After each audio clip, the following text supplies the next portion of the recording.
கர்த்தருக்குள் அன்பானவர்களே, அனுதினமும் கிறிஸ்துவுடன் தியான வேளைக்கு உங்களை அன்புடன் அழைக்கிறோம். இன்றைய தியானத்திற்கான வேத வாசிப்பு நியாயாதிபதிகள் 4ஆம் அதிகாரம் வசனங்கள் 1 முதல் 23 வரை. தியானத்திற்கான தலைப்பு, நீ தேவனுக்கு வேண்டும்.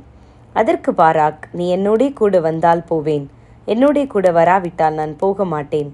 நியாயாதிபதிகள் 4:8. பெண்களுக்கு முக்கியத்துவம் கொடுக்கப்படாத காலகட்டத்திலும் தேவன் இஸ்ரவேலரை நியாயம் விசாரிக்க தெபோராள் என்ற ஒரு பெண்ணை நியமித்திருந்தார். அவள் ஒரு தீர்க்கதரிசியாக இருந்து இஸ்ரவேலரை நியாயம் விசாரித்து வந்தாள். இப்பொழுது இஸ்ரவேலர் மீண்டும் கர்த்தருக்கு விரோதமாக பாவம் செய்ததால் கர்த்தர் அவர்களை கானானியருடைய ராஜாவின் கைகளில் விற்று போட்டார். அவனது சிசேரா என்னும் சேனாதிபதி பலத்த படைபலம் கொண்டவனாயிருந்தான். இந்நேரத்தில் தெபோராள் மூலமாக நப்தலி கோத்திரத்தானான பாராக்குக்கு, நீ புறப்பட்டு போ, நான் சிசெராவை உனது கைகளில் ஒப்புக்கொடுப்பேன் என்ற தேவ செய்தி வருகிறது. ஆனால் அவனோ, நான் போவதாயின் நீயும் என்னோடு வரவேண்டும் என்று தெபோராளை துணைக்கு அழைக்கிறான்.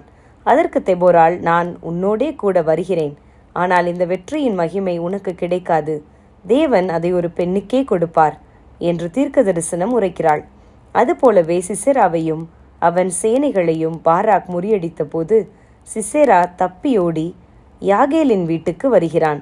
யாகேல் அவனுக்கு அடைக்கலம் கொடுப்பது போல கொடுத்து அவன் நித்திரை செய்தபோது அவன் நெற்றியிலே கூடார ஆணியை அடித்து போட்டு அவனை கொலை செய்தாள். கர்த்தர் சொன்னது போலவே சிசெரா ஒரு பெண்ணின் கைகளினால் செத்து மடிந்தான். இந்த இடத்தில் 2 பெண்களினால் இஸ்ரவேலுக்கு மீட்பு வந்ததை காண்கிறோம். ஆண்டவர் இயேசுவின் வம்ச வரலாற்றிலும் பெண்கள் இடம் பிடித்திருப்பதை காண்கிறோம்.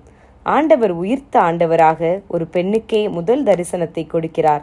ஆகவே பெண்களும் அவருடைய பார்வையில் முக்கியமானவர்களே. என்னால் எதுவும் முடியாது, எதற்கும் தகுதியற்றவள் என்று பல பெண்கள் தங்களை தாங்களே ஒதுக்கி வாழுகிறார்கள். தேவனின் பார்வையில் நாம் ஒவ்வொருவருமே அருமையானவர்கள் என்பதை மறக்கக்கூடாது. தேவனால் நம்மை கொண்டும் பலத்த காரியங்களை செய்ய முடியும். தெபோராள், மரியாள், மார்த்தாள், ரூத், எஸ்தர் இவர்கள் எல்லாரையும் தேவன் தமது திட்டத்தில் உபயோகித்துள்ளார். அப்படியானால் நாமும் அவருக்கு தேவையானவர்களே. அவருடைய சித்தத்திற்கு நமது வாழ்வை தத்தம் செய்து வாழும்போது அவர் நம்மையும் தமக்காகவே பயன்படுத்துவார். கர்த்தர் எனக்கு பராக்கிரமசாலிகளின் மேல் ஆளுகை தந்தார். நியாயாதிபதிகள் 5:13. ஜெபம் செய்வோமா? அன்பின் தேவனே, எங்கள் ஒவ்வொருவருக்குமான திட்டத்தை நீர் வைத்திருக்கிறீர். அவைகள் எங்கள் வாழ்வில் நிறைவேற எங்களை அர்ப்பணிக்கிறோம். ஆமேன்.